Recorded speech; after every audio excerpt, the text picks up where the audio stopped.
Allow me to live and breathe like a man. You've heard his words on classic albums like Pacific Ocean Blue and Friends. His 1969 collaboration with Brian Wilson, A World of Peace Must Come, gained almost legendary status as one of pop's most storied lost albums, before being resurrected to great acclaim by Light in the Attic in 2008. Now you're cordially invited to take a trip into the mind of poet and songwriter Stephen J. Kalinich. Heyday Again Records presents I Love My Life, a postcard from one of the last standing poets of peace and excitation. Order your copy today. I Love My Life by Stephen J. Kalinich and Friends. You'll see why heavy hitters like Brian Wilson, Dennis Wilson, Paul McCartney, Steve Cropper, P.F. Sloan, and Diana Ross have all worked with him. I Love My Life by Stephen J. Kalinich. Order today at realgonemusic.com. Again, that's realgonemusic.com.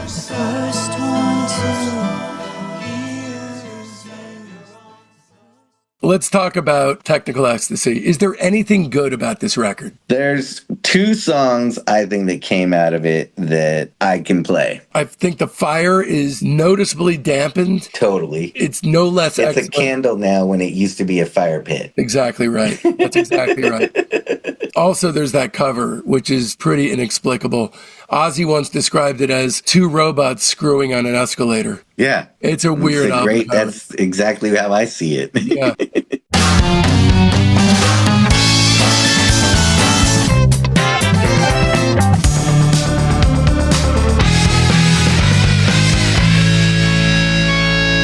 Welcome to Discograffiti, the Music Obsessives podcast that gives freaks like you and me the chance to connect with the brotherhood obsessed with rating the entire discography of every single artist and band that ever mattered.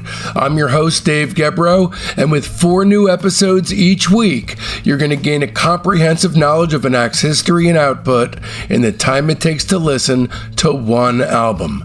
Each new guest swings a hard left into an area you either had no idea you needed to know about or know all about and can't believe you're not alone out there. And in this episode, we'll be turning our spray cans on Black Sabbath, along with our special guest, JACKASS'S Wee Man. Here are just a few of the many things Wee Man and I discuss in part 3 of this podcast. The Sabbath song that single-handedly created thrash metal, the 2 songs on Sabotage that Ozzy felt were distractions on an otherwise perfect album, the many bad ideas behind Black Sabbath recording in Miami, the telling t-shirt that Ozzy had made during the recording of Technical Ecstasy, the weird several months after Ozzy split and Sabbath replaced him with ex-Fleetwood Mac vocalist Dave Walker, the outright insanity of the Never Say Die sessions, and an in-depth deep dive on every song off Sabotage, Technical Ecstasy, Never Say Die, and 13. If you're a Black Sabbath and Jackass superfan like me, you'll want to turn this free version off right now and opt for the director's cut of this episode on our Patreon page, which is ad-free and features a plethora of additional essential material. And you can find it in our Patreon shop for mere pennies at patreon.com/discograffiti/shop. Here's what you're missing this week if you're not a Patreon member. If you're a member at the private tier, you're missing out on the director's cut of Part 5 of our Pet Sounds Deep Dive, plus our exclusive interview with Wrecking Crew pianist Don Randy. If you're a member at the Lieutenant tier, you're missing out on the Don Randy interview. And if you're a member at the Major tier, well, you're not missing a single thing, because the Major tier gives you access to everything that Discograffiti releases. Coming up, we've got Discograffiti's Billy Joel series with special guest Mark Robinson from Unrest, our Jefferson Airplane series featuring band members Jorma Kaukonen and Jack Cassidy, an exclusive interview with ex-Pixies bassist Paz Linchanton on her upcoming solo album, an interview with Lenny Waronker, Season 3 of The Beach Boys, and Your Dream Comes True series, which will absolutely, without question, delve deeper into pet sounds than anyone else ever has in history. Plus, an incredibly special Graham Nash deep dive, in which Graham himself rates and discusses everything he's ever released. That means solo, CSN, CSNY, C and N, and for good measure, Crosby's If I Can Only Remember My Name. So don't miss out. Open up your listening app right now and subscribe. And away we go then. So they started their 6th album in February 75, again in England at Morgan Studios in Williston, this time with a decisive vision to differ the sound from Sabbath Bloody Sabbath. Yes. So Sabotage. Really, if you don't look at 13, it's their last great record. It may not be perfect, but it's great. Yep. It's their first release not to go platinum.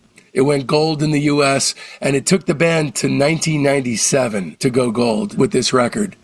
So the title Sabotage was chosen because the band were at the time being sued by their former management and felt they were being sabotaged all the way along the line and getting punched from all sides. Tony says it was probably the only album ever made with lawyers in the studio.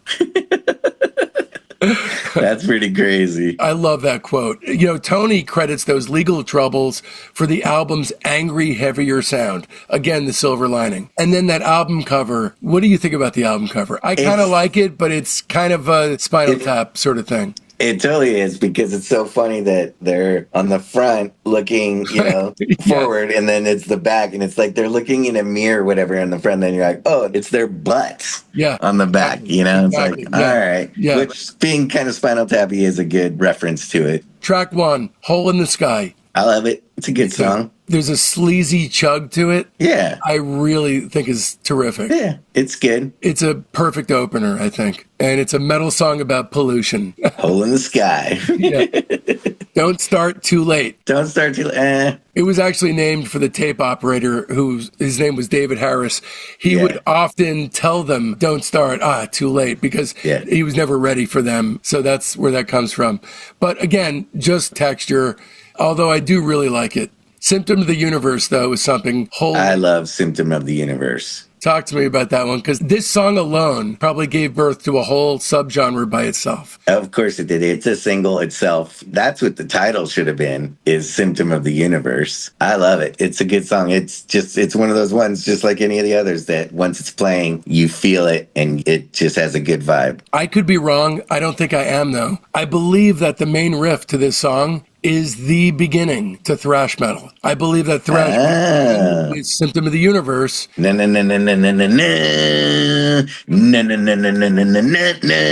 I don't think that style of riff had ever been done before. Just like metal had never been done. Yeah. Thrash hadn't been done until 75, I think. That makes sense. So that this makes total sense. Yeah. They started song. System of the Universe. Yeah. Opened up the thrash metal universe. Yeah. And also, Ozzy's vocal on this, that evil, taunting playground sneer. Yep. Really worth mentioning, because he destroys this song. Mm-hmm. And then, there's a sick solo, like completely off the charts. It sounds like it's actually coming out of the speakers, and then it melts into a blues breakdown. Totally. It kind of sounds like it's a nod to the second side of their debut album, and then on and on into a cyclical, almost acoustic. You may not know who John Fahey is, but he's this pioneer of acoustic guitar who would play these really long acoustic passages, and it almost sounds like it treads into that territory. And that actually was evolved from an in-studio jam, and it was spontaneously created in one day. Symptom of the Universe, one of their most ambitious tunes, and possibly my favorite Sabbath tune that has that kind of ambition. Like those things that could be ear sores in other songs, like Who Are You? Yep. It's ingested into the fabric of what they do best. I can see that. I love this song. Yeah. Megalomania. Talk to me. That's one of my favorites. I love it. It's long. It's good.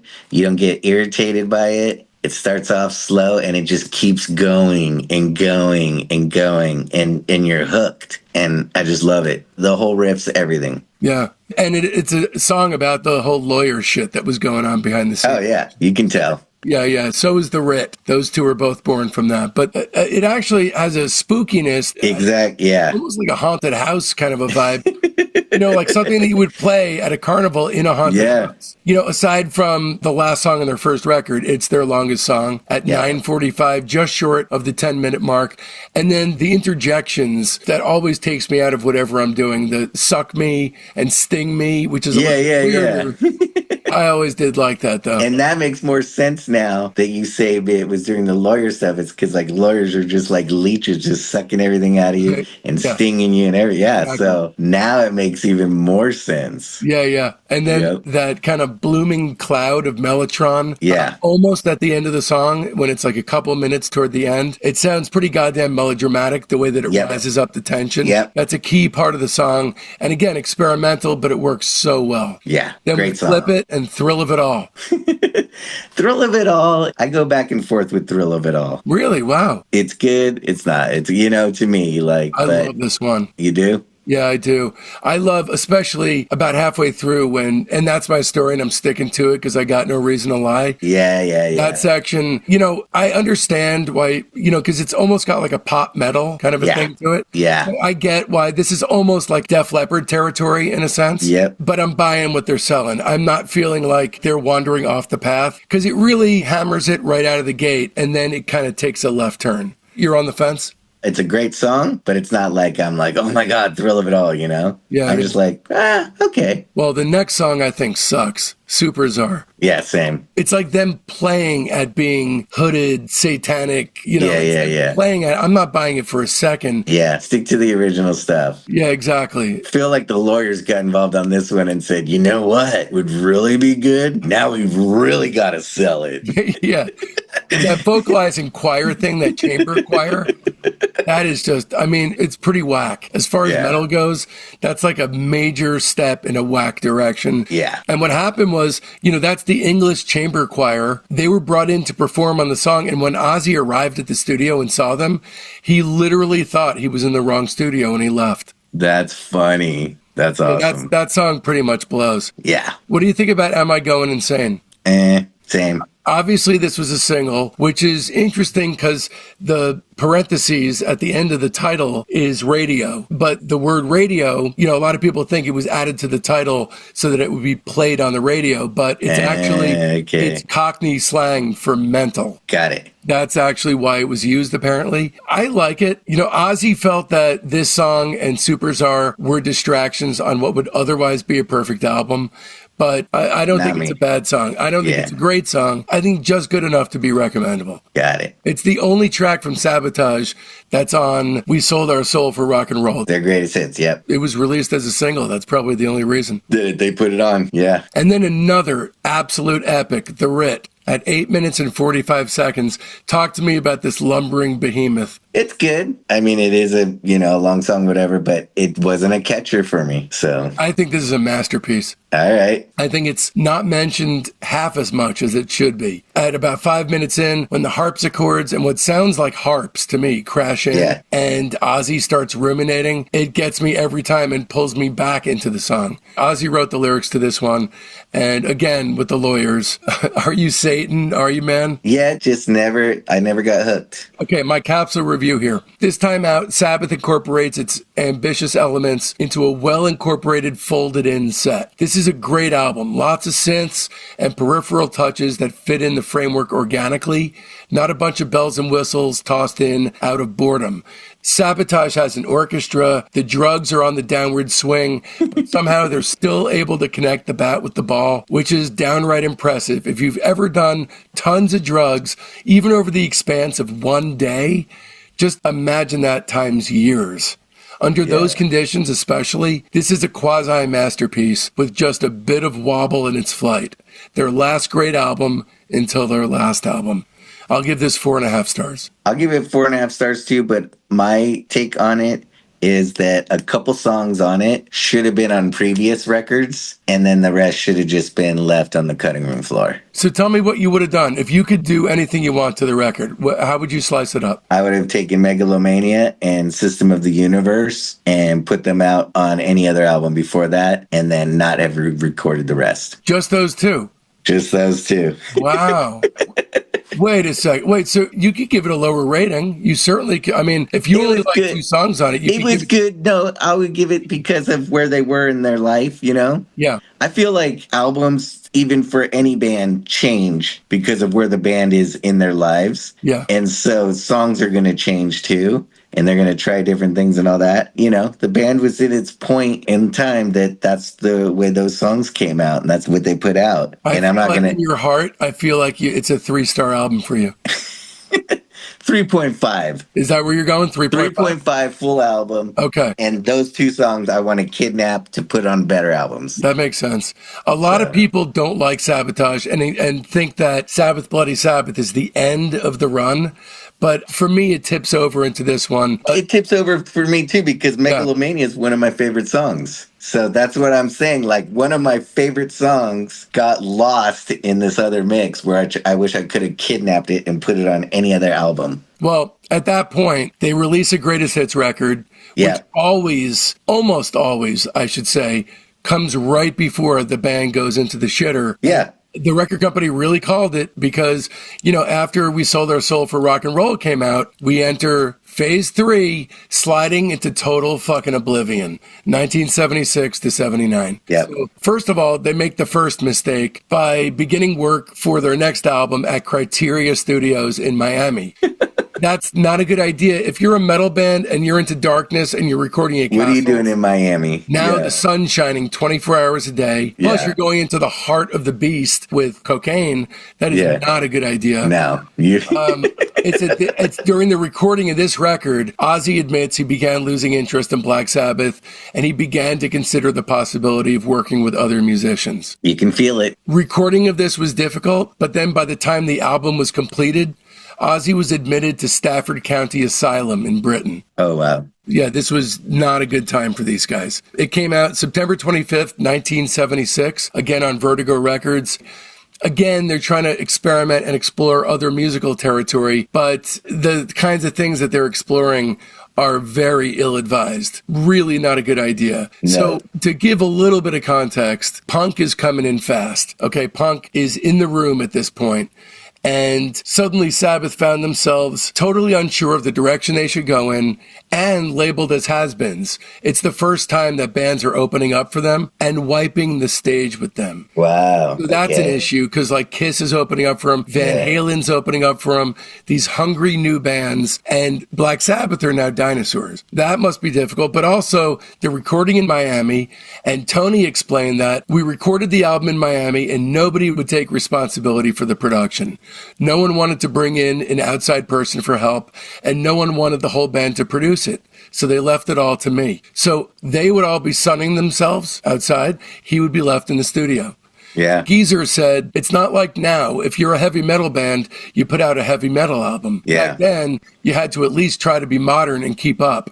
Punk was massive then, and we felt that our time had come and gone. I love this quote by Peter Watts of Uncut Magazine. He says that Technical Ecstasy is the sound of Tony Iommi being left to his own devices and getting pulled in several different directions at once, believing that he wished to replace heavy metal for hard rock. Oh, geez. And so that's where we get the issue is that they're really not great hard rockers. No. At this time, Ozzy admitted that he'd begun to consider leaving, and he'd even had a t-shirt made with Blizzard of Oz written on the front. Whoa. Yeah. Tony Iommi. So he already shut the door and was opening the other one. Yeah. And Tony Iommi was always saying, we've got to sound like Foreigner or we've got to sound like Queen. Ozzy said, but I thought it was strange that the bands we'd once influenced were now influencing us. Mm-hmm. And also, Ozzy said that he had, at this point, completely lost the plot with booze and drugs. Yeah. And was just really going nuts. Yeah. That was the beginning of the end. Technical Ecstasy. While the band were recording the record, the Eagles were recording Hotel California in an adjacent studio in Criteria.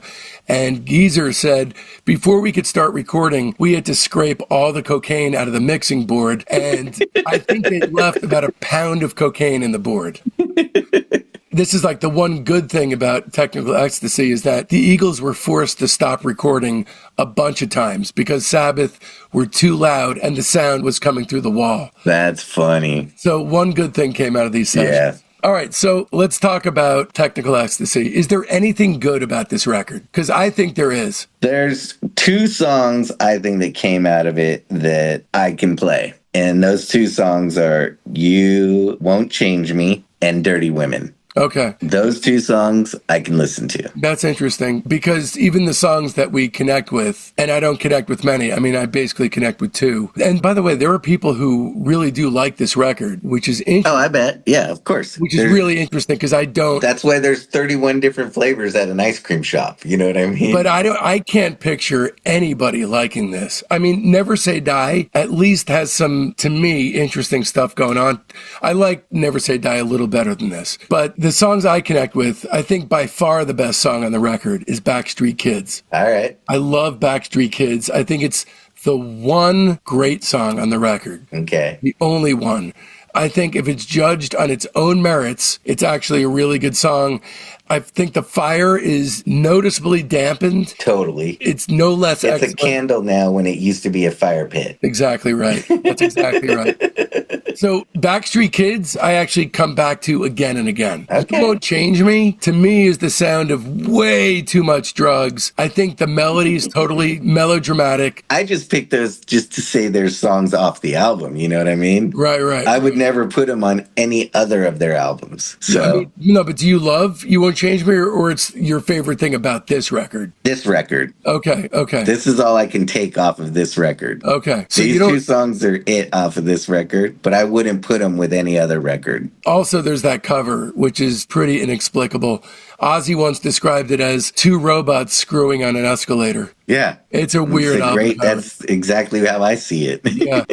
Yeah, I'm not into You Won't Change Me. It's All Right is the only Sabbath song that's written and sung by Bill Ward, Okay. which I don't mind. I mean, I don't love it. You know, it's a decent song. I love that he got a chance, but it sounds more like Paul McCartney or Badfinger. This is... Yeah. It's obviously Yeah. not a metal song. Yeah. This is among Black Sabbath's most controversial songs because it's the least metal song they ever did. Yeah. And then Gypsy, which is so tepid. It sounds like a 38 special deep cut or even like White Lion's Wait. It's bad. Yeah. And then you flip the record, all moving parts stand still, totally shitty, totally synthetic hair metalized revamp of the Sweet Leaf melody. Yeah.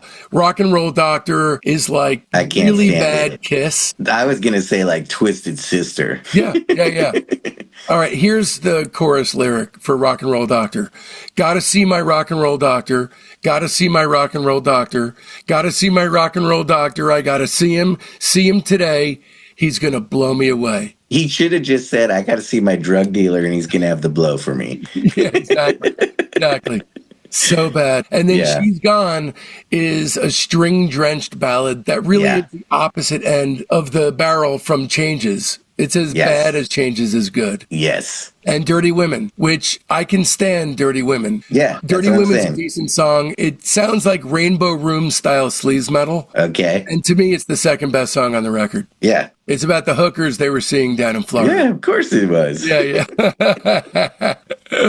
All right, so capsule review. Okay, this album is legendary for being a massive step down from the initial 5, and the turn from deep dark metal to generic rump-shaking boogie hard rock was stunning at the time. And if you're listening to the albums in succession, like I did, it's just as stunning today too, that they would choose this avenue to explore as a recording unit. There's only one very good song, in my opinion, one decent song, and a shitload of turds. I'll give it 1.5 stars. Wow. I'm surprised you even gave it a star. I mean, it's a great song and 2 good songs, I think. Yeah. I just like 2 songs off of it. I gave it 1 star just to give it a star. Probably up until lately, I thought he was after Never Say Die. I was like, man, they even came out with something worse than Never Say Die. Till I did my homework and realized. But knowing that those songs I've heard before and heard him play, I would listen to those songs. Just those 2. Yeah, yeah. So. I mean, this is, to me, the low point of the band. It is. Oh, hi, I'm Dave Gebrow. I threw my career as a licensed hearing instrument specialist in the trash, sold my house, and moved to the East Coast with my wife and 5-year-old son in order to focus on making the ultimate weekly podcast for music obsessives thrive. But weekly wasn't enough for me, so I bumped it up to 4 shows a week. Becoming a subscriber to Discograffiti's Patreon gives you access to hundreds of exclusive episodes. As a 2-show per week private, you get the weekly show by and for our Patreon family, the Discograffiti Soldiers of Sound podcast. As a 3-show-a-week lieutenant, you'll get early release, ad-free, extended director's cuts of the main show. They're the shows as they were intended to be heard. Plus, you'll gain access to half the Patreon archive and the upcoming Beach Boys Behind the Mirror companion episodes, which will feature dozens of special guests from within the Beach Boys camp talking about and rating their music. But as a 4-show-per-week major, you'll be drowning in a flood of must-hear binge listening, because I'll be bombarding you with episodes about super cool bands that are too subterranean for free Fridays. It's like going to music college, but with a tuition that makes all kinds of sense. Plus, our entire Patreon archive is yours.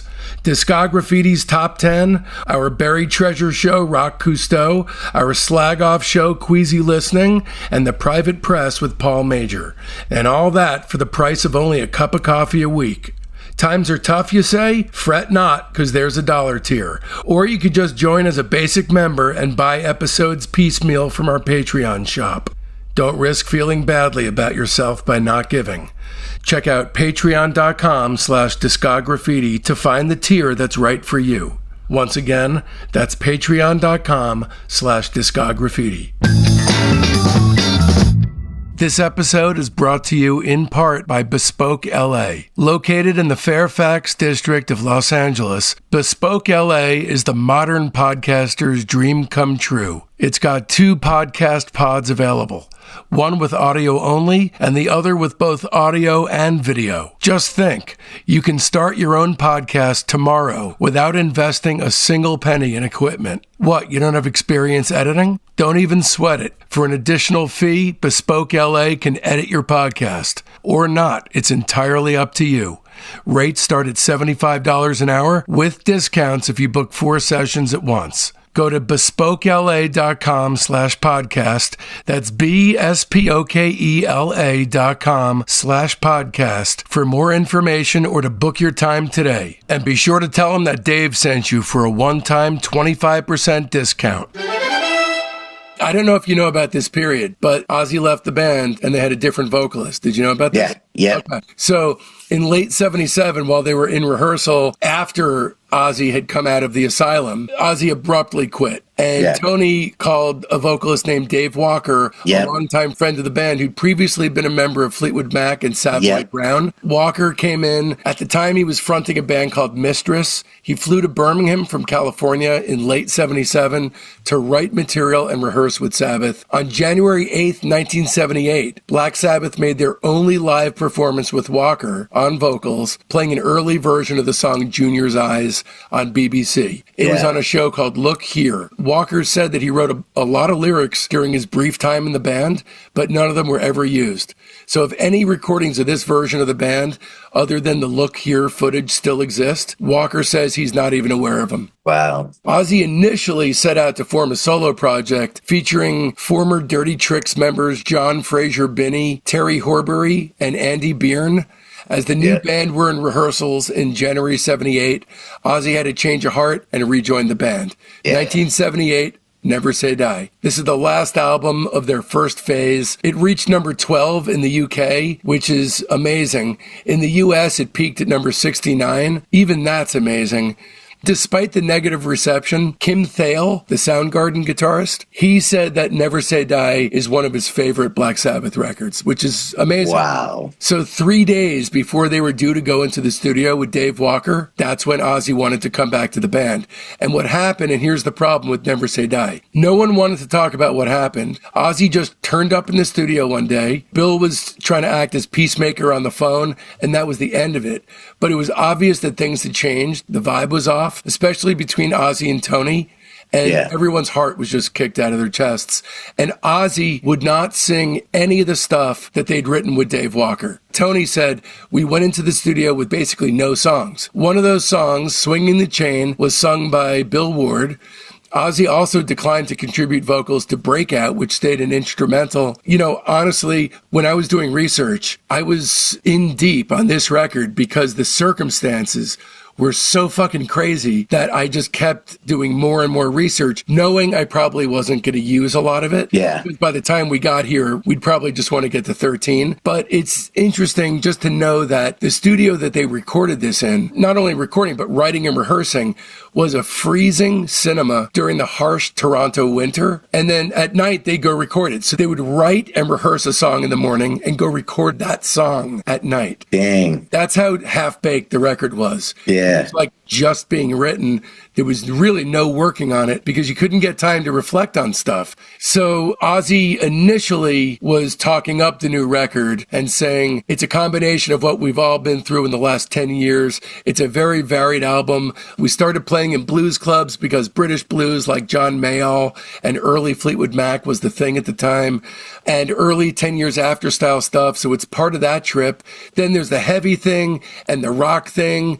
It's not just steam hammer headbanging stuff all the way through, you know, and he said, so we put a lot of painstaking hours into developing this album. Yeah. Then after all that thoughtful consideration, after the record was done, he said it was the worst piece of work that I've ever had anything to do with.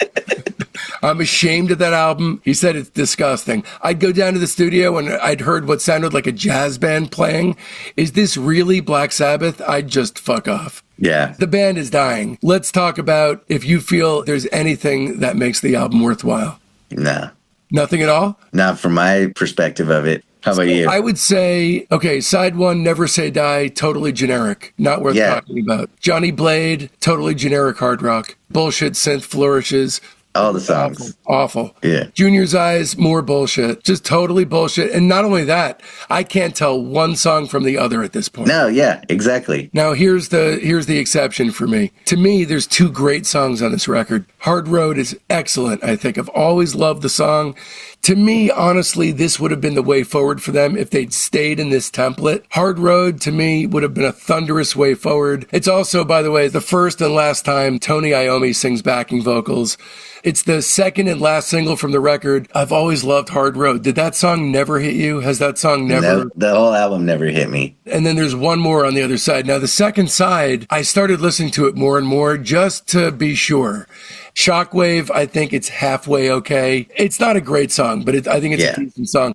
Air Dance is weird, laughable bullshit, but I think it's entertaining because it sounds like elevator jazz.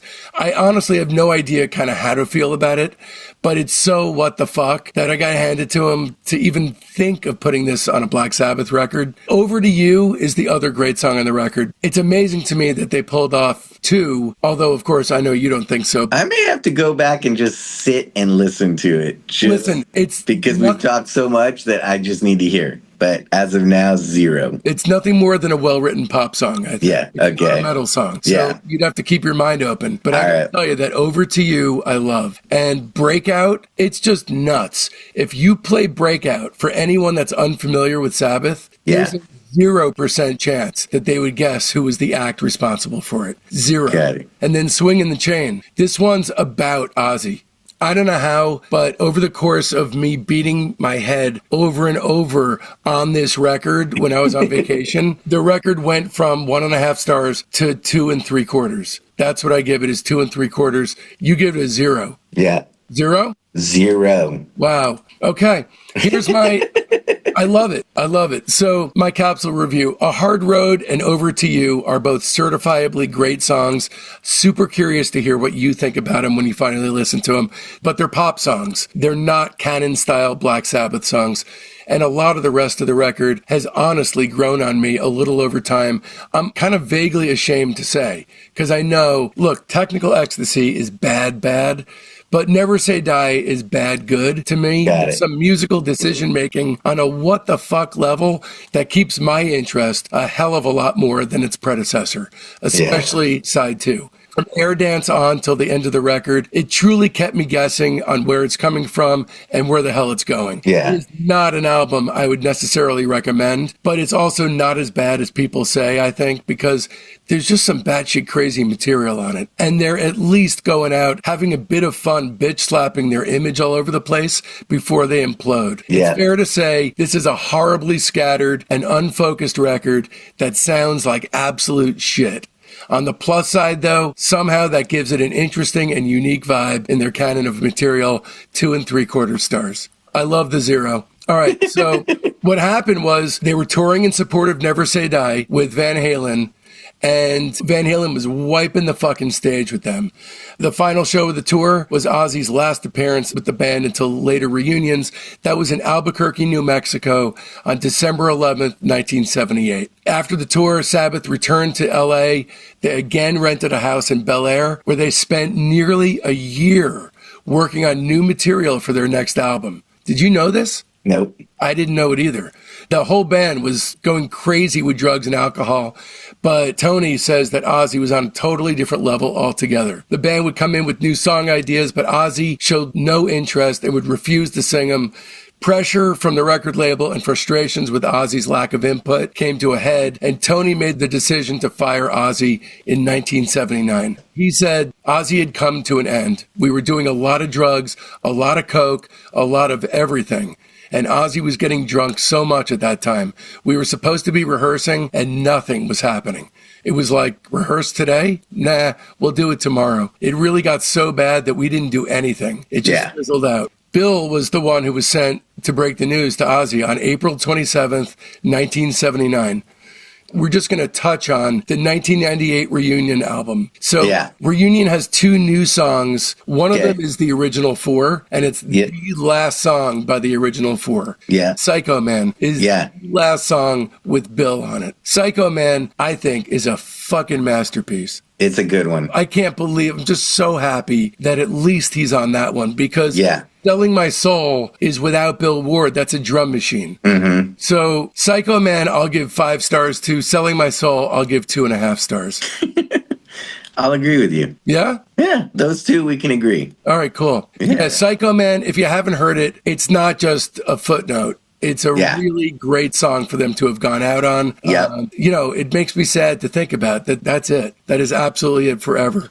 Now, in the early 2000s, they started sessions with Rick Rubin, but then they kind of fell apart. Yeah. There was a contractual dispute thing that happened with Bill Ward that wound up making him not a part of 13, which really sucks.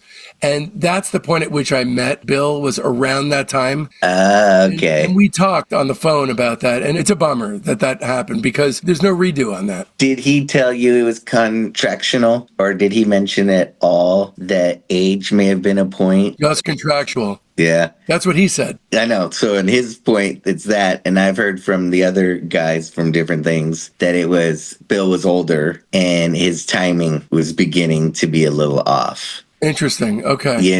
And that's where they were like, the drummer is what holds the timing, the 1, 2, 3, Yeah, it's crucial. And it's very crucial. And that's when everybody's like, oh, okay, makes sense. How was he at the show? I felt, and I'm being honest, I felt like they slowed it down. I felt like... For him? I think so. Okay. Maybe for him and Ozzy. Yeah. You know what I mean? Like, let's slow it down a touch, and it'll keep them both in rhythm. That's what I felt. Look, these Rick Rubin records where he resuscitates the band's career, they all follow a very strict template, which is he all but locks them into a room with the albums that come from their peak period and tells the artist to listen to them again and again. Reacquaint themselves with what they're great at naturally. Yeah. You can hear that right from the start, end to the beginning. When that kicks off 13, it's like a Christie's catalog of everything that this band does well. Yeah. Look, this thing hangs together. I mean, we start off with kind of a doom metal song. I mean, they're back in it. You can tell they're feeling it. All the best aspects of that first period when they were doing everything. No, you feel it. And an 8-minute song. Again, confident. Yeah. or at least faking it well. Yeah. End of the Beginning, I love. I really love it. And God is Dead, another great That one's song. a good one. That's one of my favorite songs on the album. You love the long ones, and this is 8 minutes, 52 seconds. Yes. You know, as far as original compositions, second only to Megalomania. Yeah. I love the nursery rhyme style sing-song melody. It really sticks with you. And, you know, an 8-minute and a 9-minute song in a row is a good way to plow into the record, I think. Yeah. Loner, not one of my favorites. It's kind of basic, but solid. I mean, look, there's nothing I don't like on the record. No, exactly. It's good enough to hold its own with the rest of the tracks. Yep. Zeitgeist, modeled after the lava lamp, bong smoke. Look, I love the bong hit Blacklight special. Nothing wrong with that for me. Yeah. Age of Reason, not ferocious, but solid. It's a mid-album cruiser with a creepy, sleazy riff. I like Age of Reason. I don't love it. But then it goes into a flow at the end of the record. The last 3 songs are 3 great songs in a row for me. Live Forever, Damaged Soul, and Dear Father. Yeah. No, those are good ones. I think they're on fire. The riffs are insane. The heart blowing on Damaged Soul is a great nod of the hat to the first record and, you know, where they came out of. And Dear Father, my favorite thing about this is that it takes Ozzy's love for the Beatles and Ozzy's love for that tritone, or Tony's love for the tritone, the down tuning and the Beatles. That's what Sabbath was, you know, and it blends those two things on a song about pedophilic priests. I mean, what better blending of sources can you get for a song? And then, at the end, you thank Christ. There's the rain, the thunder, and the church bells tolling, and we've come full circle. It's awesome. Yep. And then there's some Spotify bonus tracks that are terrific. 2 of them especially. Methodemic easily could have taken the place of a couple of tracks on the album proper. Totally. I mean, I think it should have. And Pariah should have easily been on the record in place of maybe Loner. Yeah. Peace of Mind is the only song that I think isn't great. I think it's solid. But those bonus tracks should be considered part of the record. Yeah, totally. I think they just did it as like dropping them as singles, but throwing them on Spotify because, you know, during that time was the new way of releasing things and trying to get more people to come back to the album. Well, my capsule review is this is a great album that very easily could have been good at best or horribly Metallica-like or worse even. And by the way, Metallica-like, I mean latter era. Yeah. Or worse even. When they cut their hair. Metallica haircut days. Exactly. Metallica with a barber. Or worse even, Donovan-like on the Rick Rubin career redux scale, which is the worst fate because Donovan's the only person that he tried to do this with where nobody paid attention. It is definitely a conscious melding and alchemic fusing of all their various strengths, but thankfully it's also not a tired, warmed over retread. It's not in their top 3 records, but it sure does beat Technical Ecstasy and Never Say Die. Ultimately, it's a very smooth, consistent ride without a single clunker, but also without the crazy high peaks of the early days as well. Yeah. I think the best possible way for them to have gone out with style and with a very high quality barometer, I'll give it 4.25 stars. Oh, nice. I didn't think you were going to go that high. I'll give it 4 stars. And I love that actually Rick Rubin produced it. Yeah. Because you can feel that in it and that he did pull that out of them. Yeah, he did. I think he probably had a lot to do. If he didn't produce it, it wouldn't be as good as it was. Yeah, agreed. You know, it seems like if they were just left to their own devices. Yeah, no, they wouldn't have made this great of an album. Agreed. Yeah. And then in 2016, there's the EP called The End. Yep. That's their final release as a band. And it was released January 20th, 2016. The first half of the album is leftover tracks from the 13 sessions, and the second half is live tracks recorded between 2013, 2014. Yep. We're only talking about Season of the Dead, Cry All Night, Take Me Home, and Isolated Man. None of those are great as far as I'm concerned. I think they're all solid, nothing beyond solid, but I'm glad that they were released because there's nothing bad about them. It just kind of rides that middle line. What do you think? Same. I feel the exact same way. Okay. So for me, it's just great to see them go out on top, but this is just more of the same, just not quite as good. I'll give it 3.5 stars. Nice. I'll give it 3 because they're not ones I go back to or anything. So I'll give it a 3. 2017, The End live in Birmingham came out, you know, and that featured the Angelic Sessions, which should be noted because it's 5 songs recorded in the days following the band's penultimate show in February 2017. And those tracks marked the band's final studio recordings. So it's the Angelic Sessions. They recorded The Wizard, Wicked World, Sweet Leaf, Tomorrow's Dream, and Changes. It's good stuff, but no one's coming here for sustenance in lieu of the original versions. It's a memento of the occasion, and that's all. I'm not going to rate it. And then we head back to the beginning. So I always do a real quick piece about the overview and shape of their arc, because for me, the way that I listen to music, because this is how I listen to music, period, is if it's an artist I'm not even covering on the show, I'll listen to everything they did in sequential order to get an idea of how the full arc of their career looks. They don't even know that because they're in it. So here's what I got from Black Sabbath. Drugs play their part in the stories of many bands, but almost never as front and center as the role we see them play in this sordid tale, one of the greatest in rock and roll history, a lottery-winning, opportunity-squandering fable that takes us from the belching smokestacks and grayed-out skies of Birmingham factory life to the loftiest perches of high society. Pure, uncut, Bolivian, top shelf, everything. But that wasn't enough, because it never is. It's never enough. And so the vagaries of true, untempered hedonism curtailed and helped design a fabulous arc for a fabulous band, seeing as everything, every last thing, works out exactly as it's supposed to. Rest in peace to one of the all-time great frontmen in music history. So here's my top 3 records. Number 3 is Paranoid. Number 2 is Master of Reality. Number 1 is Volume 4, and their worst album is Technical Ecstasy. What do you think? What's your top 3? My top 3, and by the way, that was a great closer, but my top 3 are Master of Reality, Paranoid, and Black Sabbath. Nice. Wait, self-titled. Which one's number 1? I'm going to go with Master of Reality. Okay. Because it was my first one I ever received, so it opened the door for me. That's a great number 1. And so, do you know what comes number 2? Paranoid, and then Black Sabbath self-titled. That's awesome. I love that you have the self-titled in your top 3. Yeah. That's incredible. And it's also astounding to me that you're going to have Volume 4 in the top 3. That is astounding.